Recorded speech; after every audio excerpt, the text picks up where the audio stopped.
बचाओ बचाओ।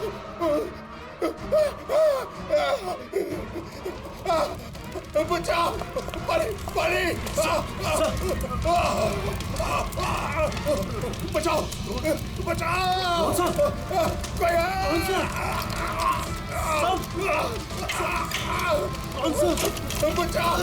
पानी पानी। कौन सा?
क्या हुआ यहाँ पर और कैसे?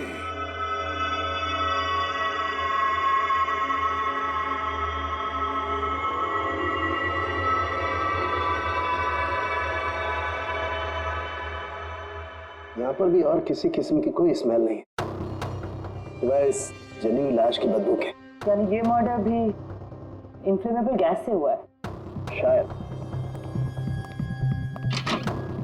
ये सब हुआ कैसे? हाँ? सर मैं रोहन सर का बॉडीगार्ड हूँ सर। अच्छा, तो फिर ये आप लोग कहाँ थे जब ये सब हुआ? सर रोहन सर ने मुझे बाहर निगरानी के लिए कहा था, तो थोड़ी देर के बाद सर उनके चिल्लाने की आवाज आई तो मैं उनके कमरे की तरफ भागा, लेकिन सर दरवाजे के चारों तरफ से धुआं देखा तो मैं दूसरी चाबी से दरवाजा खोल के अंदर गया तो देखा कि सर रोहन सर जले पड़े थे। आप लोगों को भी कुछ पता नहीं है? कमाल है, कमरे के अंदर कोई लीड नहीं मिला, शॉर्ट सर्किट नहीं हुआ है, ये पर्दा अंदर से बंद है, ये विंडोज परमानेंटली क्लोज्ड है, कोई बाहर से अंदर भी नहीं आ सकता। अब बाहर से अंदर कोई व्यू भी नहीं है, कोई देख नहीं सकता, तो फिर आदमी मरा कैसे? इससे लगी है आग बॉस।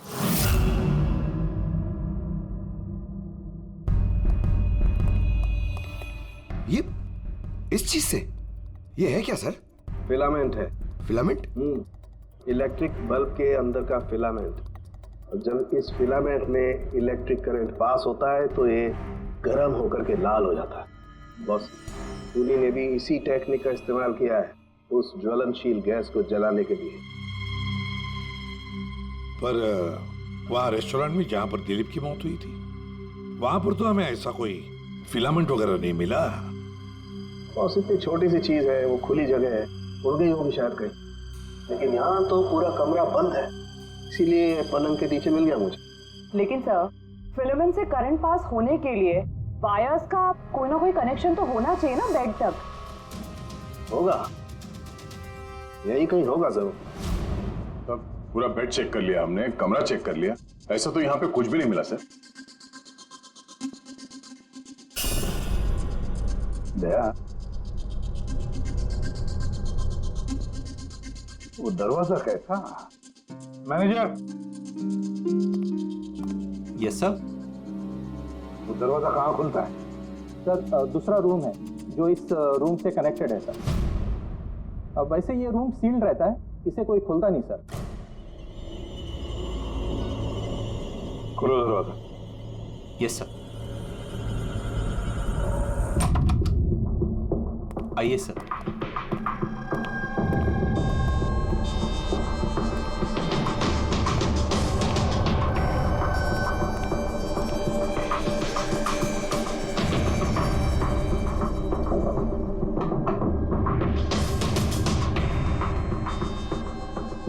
मैनेजर साहब, किसका कमरा है ये? कौन रहता है इस कमरे में? गेस्ट है कोई सर, डिटेल्स चेक करनी पड़ेगी। मंगाओ। Okay sir.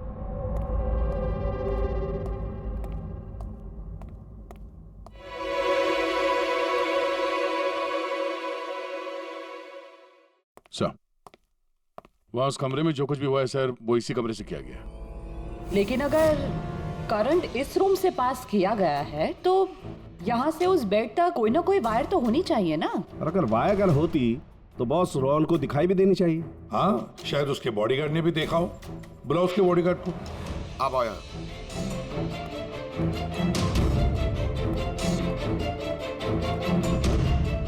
एक बात बताओ, जब तुम रोहन के कमरे में आए थे तब कोई वायर देखी या इस दरवाजे से उस कमरे में जाते हुए कुछ भी?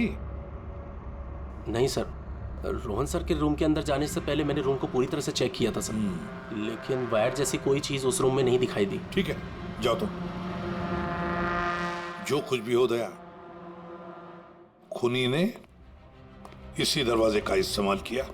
इस दरवाजे से वो रोहन के इस कमरे में आया, उसने बेड पर इन्फ्लेमेबल गैस स्प्रे किया और किसी भी तरह से फिलामेंट को करंट दे दिया। बस फिलामेंट गर्म हो गई और इन्फ्लेमेबल गैस ने आग पकड़ ली, रोहन की मौत हो गई। बस एक बात पक्की है, ये जो कोई भी है उससे इलेक्ट्रिक और केमिकल्स की बहुत अच्छी जानकारी है। प्रोफेसर कुमार, फिजिक्स का प्रोफेसर कुमार, उससे बढ़कर और कौन जान सकता है इस सारे मामले में?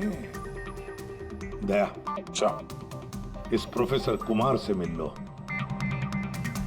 अच्छा, दया, मैं भी चलता हूं तुम्हारे साथ।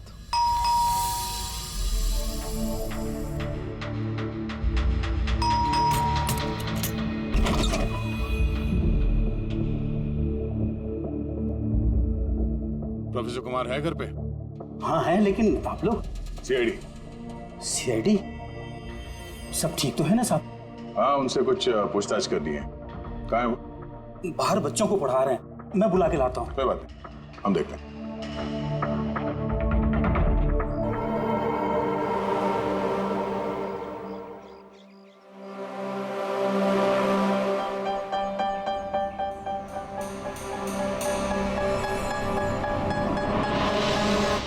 मिस्टर कुमार, हमें आपसे कुछ पूछताछ करनी है। पूछिए, क्या पूछना है? इसे पहचानते हैं आप? ये तो फिलामेंट। गुड, सही पहचाना आपने। आपको पता ही है फिलामेंट हमें कहाँ से मिला? ये तो आप ही को पता होगा कहाँ से मिला आपको। रोहन के बेड के नीचे से। कल रात उसी बेड पे रोहन जल के मर गया। व्हाट? रोहन की भी डेथ हो गई? कल रात आप कहाँ पर थे? रात 9 से लेकर सुबह 3 बजे तक। आप मुझ पर शक कर रहे हैं? ये हमारे सवाल का जवाब नहीं हुआ मिस्टर कुमार। कल मैं पूरा दिन और पूरी रात घर पे ही था। कोई गवाह? जी हाँ, मेरा नौकर रामू और विकास। Please come here.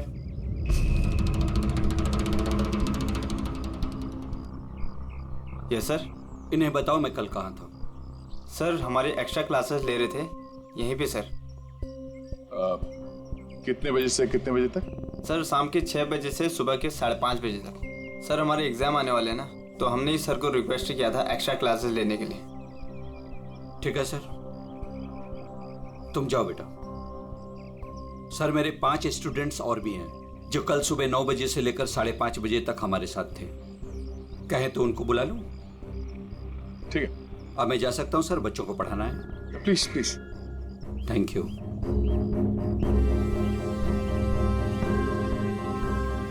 हाँ, तो बच्चों में ये कह रहा था कि बिना सोल्डरिंग वायर के भी हम मदरबोर्ड फिक्स कर सकते हैं with the help of adhesive conductor.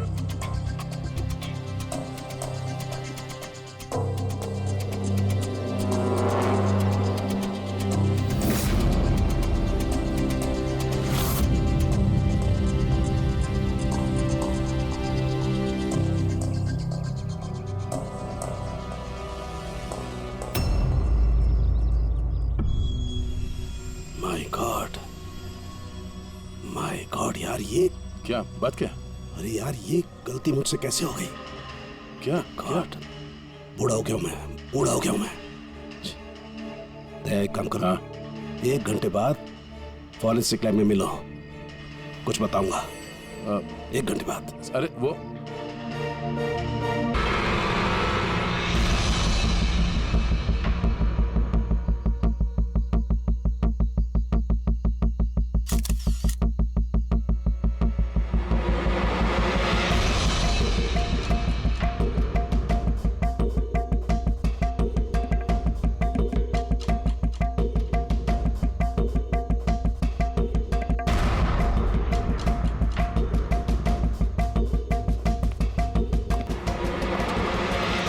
आप लोगों को कुछ मिला? नहीं सर, ऐसे तो नॉर्मली पता चल जाता है कि आग कैसे लगी, पर यहाँ पर तो कुछ पता ही नहीं चल रहा है कि आग लगी कैसे। अच्छा ठीक है, देखो एम्बुलेंस कहाँ तक पहुंची। जी सर।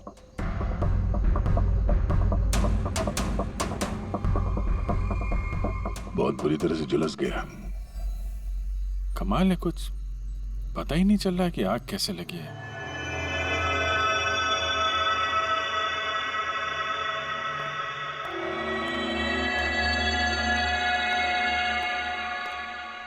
कैसे हुआ ये सब? सब कुछ तो बिल्कुल ठीक था, पता नहीं ये आग कहाँ से लग गई। इतने सारे लोगों की बद्दुआएं तो लगेंगी ना। क्या कहा तुमने? पता चला था सर कि दिलीप साहब किसी कोर्ट के केस में फंसे हुए थे। काफी बड़ा चक्कर था, लेकिन अभी कुछ दिन पहले छूट भी गए थे। काफी लोग नाराज भी थे इस बात से। कहीं इसी चक्कर में किसी ने दिलीप को मार तो नहीं दिया? नहीं, कोर्ट ने बरी कर दिया था मेरे पति को, उन्होंने कुछ भी नहीं किया। क्या केस क्या था? 9 साल पहले जीजू के थिएटर में आग लग गई थी, जिसके कारण कुछ लोगों की मौत हो गई थी और सारा इल्जाम जीजू पर आ गया था। ऐसे कैसे हवा में आग लग सकती है? जरूर किसी की प्लानिंग है। किसी पे शक है आप लोगों को? कौन कर सकता है? कोई भी कर सकता है, अनीता भी कर सकती है। कौन कौन अनीता? टोनी की वाइफ, और वो आज यहाँ आई भी थी।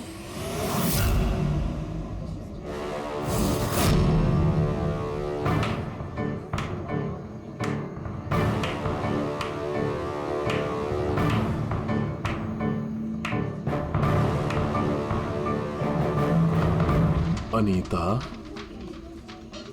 दूसरों का घर बर्बाद करके अपने परिवार के साथ खुशियां मनाई जा रही है। वेरी गुड, वेरी गुड, वाह। लेकिन एक बात याद रखना, उन लोगों की तरह तुम भी तड़प तड़प के मरोगे। सिक्योरिटी! ए चुप!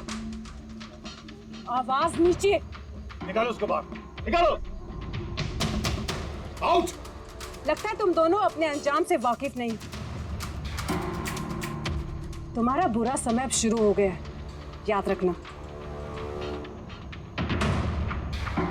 तूने जो किया है ना मेरे टोनी के साथ,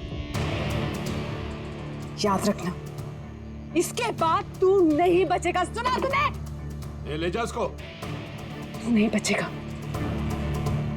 नर्क में चलेगा तू। अरे देख क्या रहा है, ले जा इसे।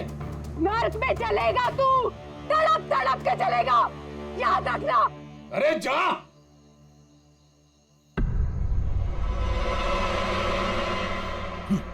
Let's enjoy Rohan. अरे भूल जाओ।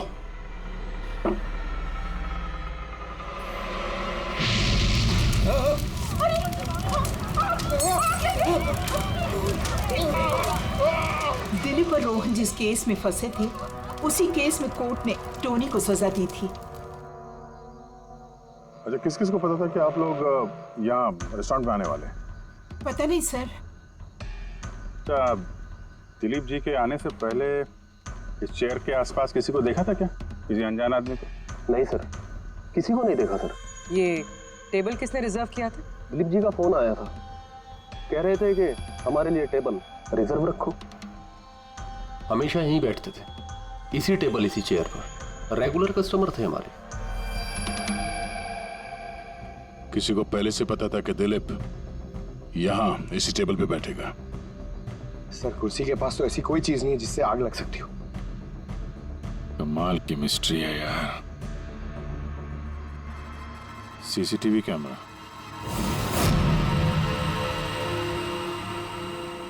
इसके फुटेज से पता चलेगा क्या हुआ था यहाँ पे। ओह माय गॉड, ये सब कैसे हो गया? कौन कर सकता है सब? उसी ने जिसने दिलीप का खून किया, सबूत मिटाने के लिए। ऐसे कैसे कोई मॉनिटर रूम में घुसा है? सिक्योरिटी कहाँ है तुम्हारी? सर, इस रूम में सिक्योरिटी की जरूरत ही नहीं है। इससे पहले कभी ऐसा हुआ ही नहीं है। सर सर, मुझे नहीं लगता उसके पास टाइम होगा सीसीटीवी फुटेज डिलीट करने का। सर, उसने बस तोड़फोड़ कर दी है। अगर हम किसी एक्सपर्ट को बुलाते हैं सर, तो वो शायद हार्ड डिस्क से रिकवर कर पाए।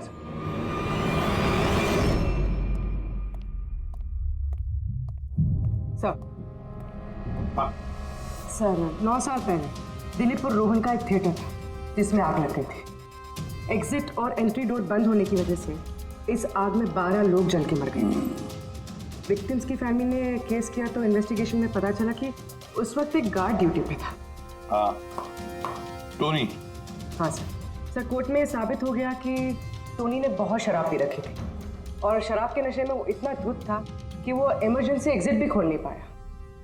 हाँ, बस टोनी की बीवी अनीता ये मानने को तैयार ही नहीं कि गलती टोनी की है। सर, सिर्फ उसका ही नहीं, बहुत सारे न्यूज़पेपर आर्टिकल्स ने भी कोर्ट के इस फैसले के खिलाफ आवाज उठाई थी। जब ये हादसा हुआ था उस वक्त दिलीप और रोहन के खिलाफ सॉलिड एविडेंसेस थे, लेकिन फिर केस चलता रहा। 9 साल हो गए। कुछ विटनेसेस ने गवाही बदल दी और कुछ कंट्री से बाहर चले गए। सर, दिलीप और रोहन ने जरूर पैसे और पावर का इस्तेमाल किया होगा और ये बात टोनी को पता चल गई होगी। उसी ने भेजा होगा अनीता को दिलीप को मारने के लिए। पर फ्रेडी, जब अनीता वहां थी ही नहीं तो आग लगाई कैसे? नहीं, सिक्योरिटी वालों ने तो उसे बाहर निकाला था रेस्टोरेंट में से। ऐसी कौन सी चीज है जो अचानक आग लग सकती है? सर, शायद डॉक्टर सालुंके हमारी मदद कर सके, या फिर अनीता।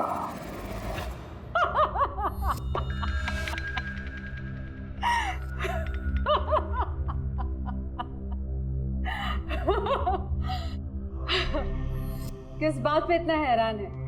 मेरी हंसी पे? क्या दिलीप की मौत पे? दिलीप की मौत पे तुम इतना खुश क्यों हो रही हो? अब मैं खुश नहीं होंगी तो और कौन होगा? कल रात रेस्टोरेंट से निकलने के बाद तुम कहाँ गई थी? जेल, अपने पति से मिलने। वार्डन के पास सारे रिकॉर्ड हैं, आप चाहें तो चेक कर सकते हैं। वो तो हम करेंगे, और ये भी कि आखिर तुमने वो आग लगाई कैसे? कोई काला जादू किया तुमने? दिलीप को अचानक आग कैसे लग गई?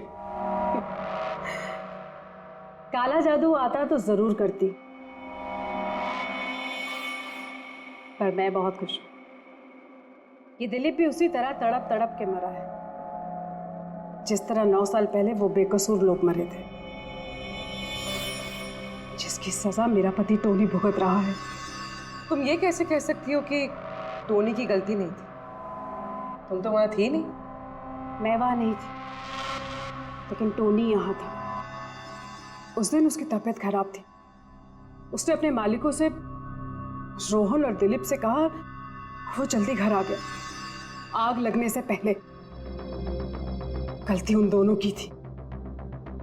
अरे पुराना दरवाजा ठीक ही नहीं करवाया, जिसके कारण वहां आग में वो लोग झुलस के रह गए। मेरे पति की गलती नहीं थी, उन दोनों की थी। तो बहुत गुस्सा आया होगा ना तुम्हें? दोनों को मारने का भी मन किया होगा। 12 लोग मरे हैं वहां। मुझसे कहीं ज्यादा गुस्सा उन लोगों के परिवार वालों को आया होगा,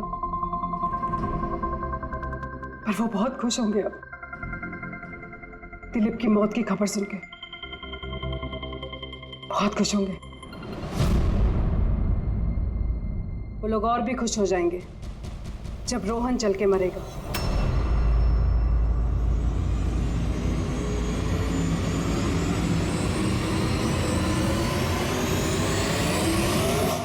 सर 42 लोग हैं, उन 12 विक्टिम के करीबी रिश्तेदार और फैमिली वाले। सस्पेक्ट ज्यादा और वक्त कम। सर सबसे पहले इन 42 लोगों में से उन लोगों के नाम हटा देते हैं जो कल दिलीप की मौत के वक्त शहर में नहीं थे। सर 9 साल हो गए इस बात को। शायद कितने लोग देश भी छोड़कर चले गए होंगे और कुछ लोगों की मौत भी हो गई होगी। फिर भी पता तो लगाना ही पड़ेगा। देखो कितने लोग शहर में थे जब दिलीप की मौत हुई।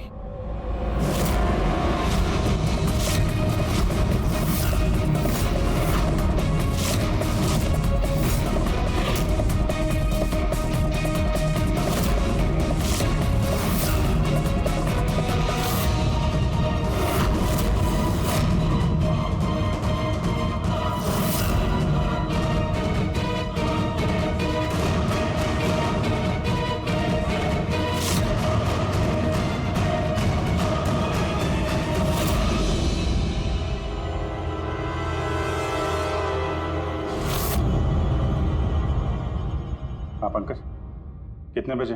27 लोग हैं सर जो उस वक्त शहर में थे और उनके पास दिलीप को मारने की वजह थी। ठीक है, तो ला सबको ब्यूरो में, देखते हैं क्या कहानी सुनाते हैं ये लोग अपनी बेगुनाही की। तुम्हारे पिताजी 9 साल पहले थिएटर में लगी आग में जलकर मर गए, है ना? Yes sir. आपके हस्बैंड फिल्म अकेले देखने गए थे? उस दिन मैं बिजी थी, इसलिए वो अकेले ही चले गए। कल रात कहाँ पर थे तुम? सर मैं अपने फ्रेंड्स के साथ था। सर मैं पासपोर्ट ऑफिस गया था। उन दोनों को मैं ऐसे बच के नहीं जाने दूंगी। तो क्या किया तुमने? सोचा कि दिलीप से फेस टू फेस मिलूंगा और उससे पूछूंगा कि तुमने ऐसा क्यों किया। सर उसके बाद मैं अपने फ्रेंड के साथ घर पे गया। मैं अपनी वाइफ के साथ मॉल में था। सर आप मेरे फ्रेंड से पूछ सकते हैं। सर मैं उससे मिलता तो रेस्टोरेंट तक जिंदा नहीं पहुंच पाता। दिलीप को उसके किए की सजा मिल गई। मुझे मालूम चला रेस्टोरेंट से कि दिलीप के साथ क्या हुआ तो दिल को सुकून मिला सर। अब बचा रोहन, उसको भी उसके किए की सजा जरूर मिलेगी। अब इन 27 लोगों में से उन लोगों के नाम रहने दो जो घुमा फिरा के जवाब दे रहे थे और जिन्होंने अपने जवाब पहले से ही तैयार करके रखे थे।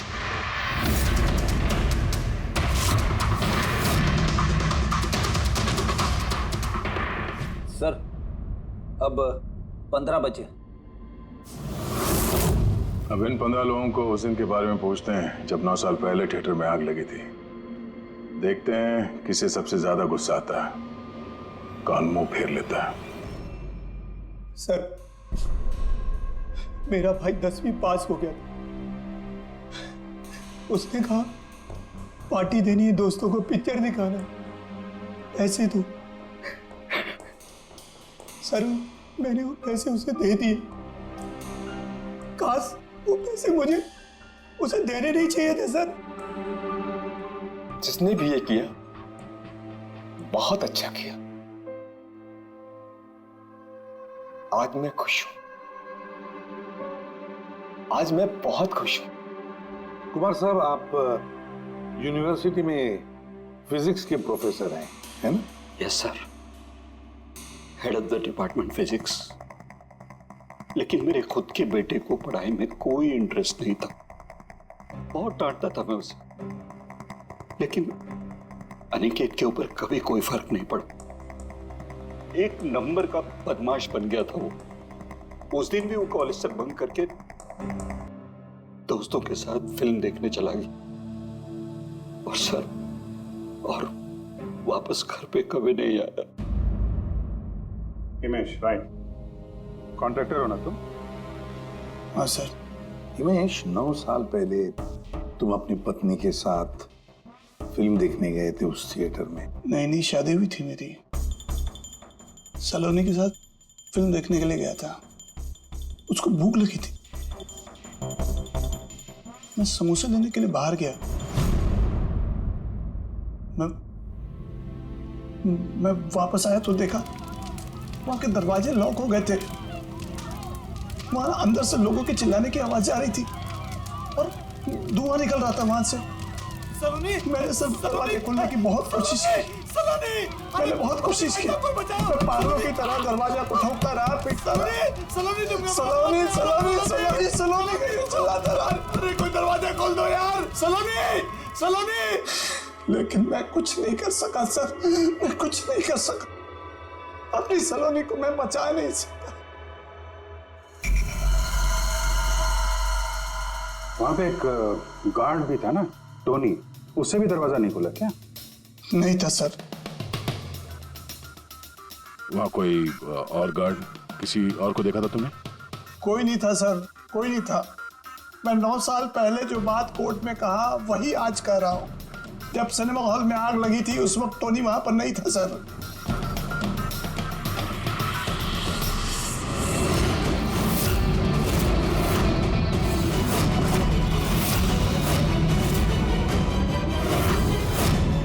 सर ये है हमारे फाइनल 15 सस्पेक्ट जो दिलीप को मार सकते हैं।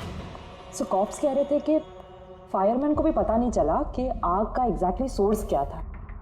उन लोगों को तो जनरली ढूंढ कर पता चल जाता है कि वहां पर ऐसी कौन सी चीज थी जो तुरंत आग पकड़ती है,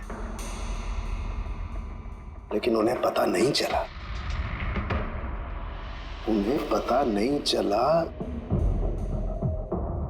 उन्हें इसलिए पता नहीं चला क्योंकि उस चीज की ना तो कोई खुशबू थी ना कोई रंग था। Exactly sir. मतलब अगर लिक्विड होता ना तो इस दिलीप को पता चलता जब वो चेयर पे बैठता, उसे फील होता। और अगर पाउडर होता तो हमें टेस्टिंग में पता चल जाता। इसका मतलब ये तो गैस, जिसका मतलब ये गैस है। गैस? तो इसीलिए उस फायरमैन को पता नहीं चला कि किस चीज से आग लगी है। इनफ्लेमेबल गैस बॉस, जिसे सिर्फ एक स्पार्क की जरूरत होती है आग पकड़ने के लिए। अच्छा, मुझे एक बात समझ में नहीं आ रही है। दिलीप किस कुर्सी पर बैठा था, तो गैस कुर्सी पर आई कहां से? कुर्सी से ही। क्या? कुर्सी से? वो ऐसे बॉस, जिस चेयर पे ये दिलीप बैठा था उसके नीचे की तरफ किसी ने ज्वलनशील गैस का स्प्रे किया हुआ था। मरते वक्त दिलीप के कांटेक्ट में 2 चीजें थी। एक तो ये चेयर जिस पे वो बैठा था और एक वाइन का ग्लास जो उसने हाथ में पकड़ा हुआ था। हमने ये दोनों चीजें चेक की तो इस चेयर के ऊपर से हमें इनफ्लेमेबल गैस के कुछ ट्रेसेस मिले। बॉस, हमारे आसपास वातावरण में स्वतः ज्वलनशील पदार्थ होते हैं जो कभी कभी स्पॉन्टेनियसली जल जाते हैं, जैसे कि मार्श गैस एक नेचुरल बायोगैस है और ज्वलनशील गैस इसका मेन कंपोनेंट है। मतलब इनफ्लेमेबल गैस कभी भी हवा में ऐसे ही जल जाती है? नहीं फ्रेडी, अपने आप नहीं। जब वातावरण में बहुत ज्यादा गर्मी पैदा हो जाती है और वो वातावरण की ऑक्सीजन के साथ मिल जाती है तो एक सुपर हाई टेम्परेचर का निर्माण होता है, जिसकी वजह से ये आग लगती है। लेकिन सालून के साहब, वहां तो ऐसे कोई हाई टेम्परेचर वाली चीज थी नहीं। एग्जैक्टली, ऐसा कोई डायरेक्ट सोर्स नहीं था जिससे गर्मी पैदा हो सके बॉस। इसीलिए मुझे लगता है खूनी ने कोई एक्स्ट्रा डिवाइस का इस्तेमाल किया है ये अचानक इतना ज्यादा टेम्परेचर बढ़ाने के लिए। और ये कुर्सी तो तैयार बैठी थी, इसे तो सिर्फ एक स्पार्क की जरूरत थी। पर सर ऐसे कोई हीट कैसे पैदा कर सकता है? हाँ, कर सकते हैं ना पूरी। जैसे उदाहरण के तौर पर मैग्नीफाइंग ग्लास पर सूरज की किरणों को खास तरीके से फोकस करके हम बचपन में कागज जलाया करते थे।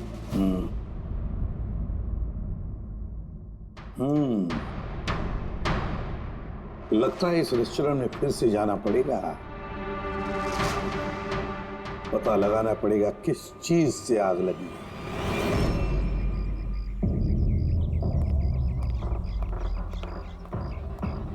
पूरा एरिया छान मार लिया सर, लेकिन ऐसी वो चीज ही नहीं मिली जिससे आग लग सकती है।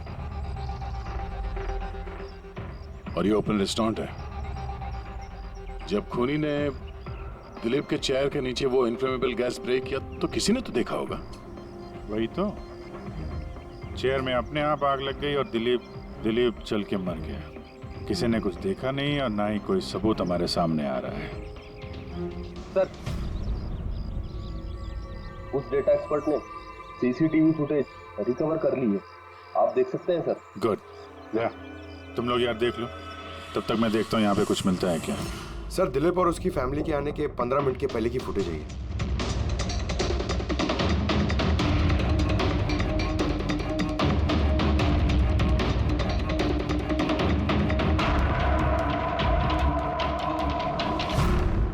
ये कुर्सी चेंज कर रहा है। इसका कोई दूसरा एंगल है क्या इसी टाइम का? चेक करो। एक मिनट सर।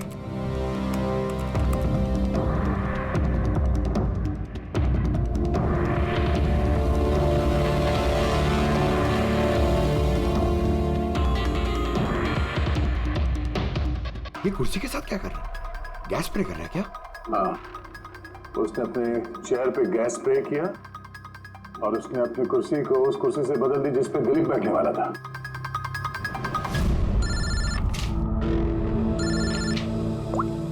आ गया। अच्छा,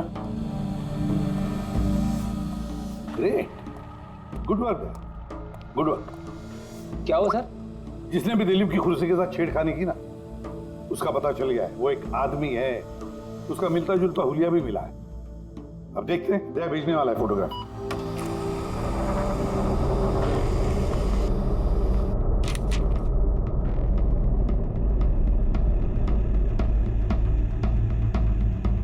खूनी इन बचे लोगों में से कोई एक है, इन्हीं में से एक। और अब इसका अगला शिकार रोहन है।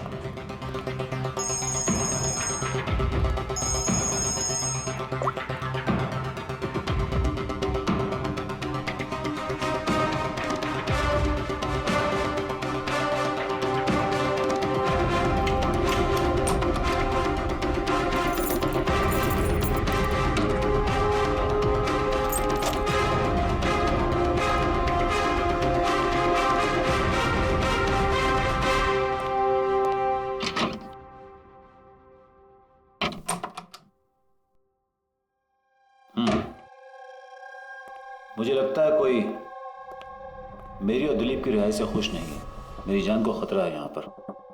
आई will talk to you later, bye. Sir, everything is okay. All right, तुम यहीं पर रहना और किसी को भी अंदर मत आने देना। Be alert, okay? Okay sir.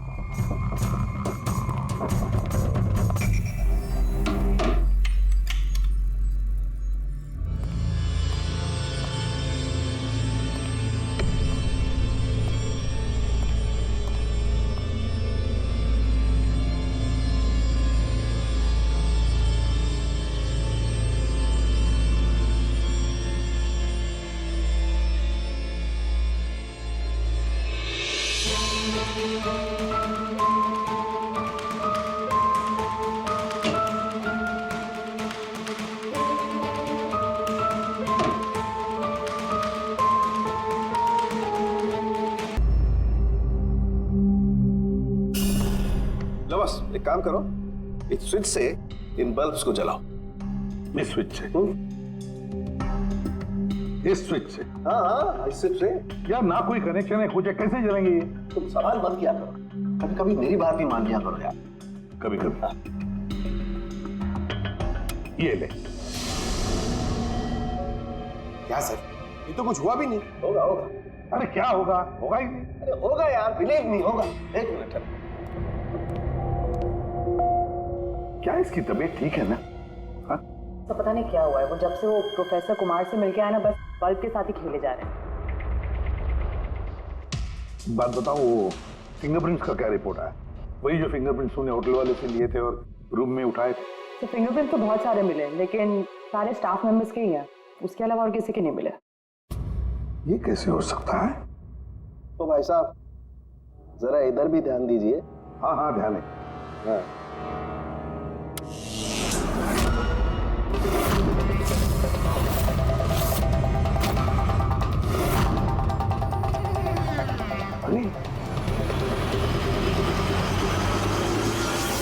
Sir, ये बल्ब जलने कैसे लगे? क्या बात है सालुंके साहब, बिना वायर के सारे बल्ब जला दिए। लेकिन सालुंके साहब, ये सब आपने किया कैसे? ठीक वैसे ही हुआ ये फ्रेडी, जैसे कि खूनी ने किया था उस दिलीप की कुर्सी पे और रोहन के बेड पे। जादूगर सालुंखे, जरा साफ साफ बताइए, आपने ये किया कैसे? करंट क्या हवा में से आया? हवा में से नहीं आया बॉस, करंट आया है इलेक्ट्रिक पेंट के जरिए। Electric paint? हाँ, इलेक्ट्रिक पेंट। दरअसल बिजली के जो तार होते हैं वो मेटल के होते हैं और metal is a good conductor of electricity, इसीलिए करंट उनमें से पास होकर के जाता है। ठीक इसी तरीके से कुछ पेंट भी होते हैं जिन्हें हम इलेक्ट्रिक पेंट कहते हैं और ये भी गुड कंडक्टर ऑफ इलेक्ट्रिसिटी होते हैं। इनमें से भी इलेक्ट्रिसिटी पास हो सकती है और कमाल की बात यह है कि ये किसी भी कलर में मिल सकते हैं जो आसानी से किसी भी बैकग्राउंड में मर्ज भी हो सकते हैं। ओह, इसीलिए हमें होटल रूम में और रेस्टोरेंट में कुछ दिखा नहीं सर। Exactly that. पुणे ने दरअसल होटल के कमरे का और रेस्टोरेंट के फ्लोर का दोनों का कलर इस कलर के साथ मैच किया, इसीलिए हमें दिखाई नहीं दिया। तो ये इलेक्ट्रिक करंट, आई मीन ये जो इलेक्ट्रिक पेंट है, ये आसानी से मिल जाता है? हाँ, मिल सकते हैं। दरअसल इलेक्ट्रिक सोल्डरिंग और रिपेयरिंग के काम में आते हैं और इनकी सबसे बड़ी खासियत ये है कि ये आमतौर पर नंगी आंखों से दिखाई नहीं देते, सिर्फ इंफ्रारेड लाइट में ही ये दिखाई देते हैं। मैं दिखाता हूँ।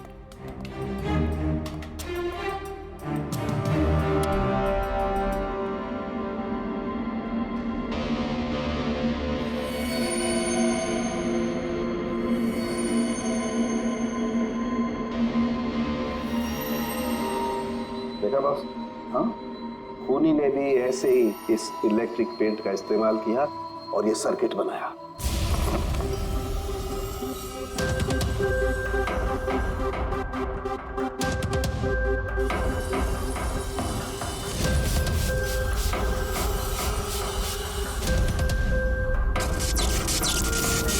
एक बात तो पक्की है, ये जो भी कोई है उसे इन सारी चीजों की पक्की जानकारी है।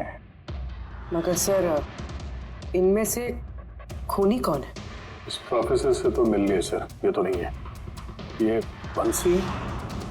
बंसी तो एक क्लर्क है और मुझे नहीं लगता कि एक क्लर्क को साइंस की इतनी जानकारी होगी। सर, इनमें से सबसे ज्यादा पढ़े लिखे तो ये प्रोफेसर ही लग रहे हैं। कोई ऐसा जो प्रोफेसर जितना इंटेलिजेंट तो नहीं है, लेकिन इसे इन सब चीजों की जानकारी है।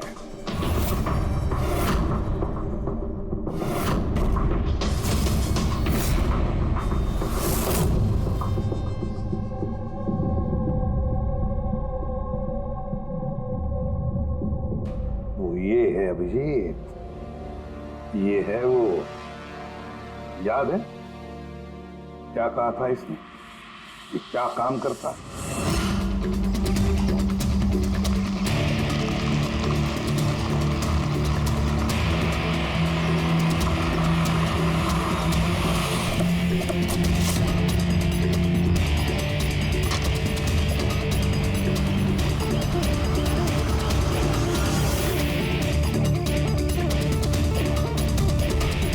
चले ससुराल।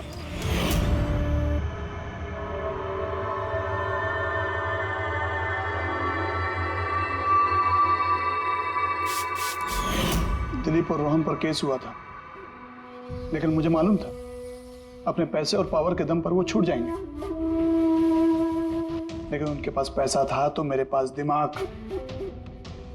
कई महीनों तक उनका पीछा किया, वो कहां जाते हैं, क्या करते हैं, किससे मिलते हैं, सब कुछ। आखिर मैंने दोनों को मारने की तरकीब ढूंढ ही निकाली, इलेक्ट्रिक पेंट्स और सर्किट्स के जरिए। ये दोनों के बारे में मुझे अच्छी खासी जानकारी थी। बस दे दी दोनों को सजा, दोनों को मार दिया जिंदा जलाकर, जैसे उन्होंने मेरी सलोनी को मारा था। उमेश, तुम्हारी पत्नी के साथ जो कुछ भी हुआ उसका हम सबको अफसोस है, लेकिन दिलीप और रोहन को मारकर तुम्हें क्या मिला? क्या तुम्हारी पत्नी वापस आ गई? बदले की आग में तुमने 2 लोगों की जानें ली। कानून तुम्हें कभी माफ नहीं करेगा, तुम्हें कड़ी से कड़ी सजा होगी।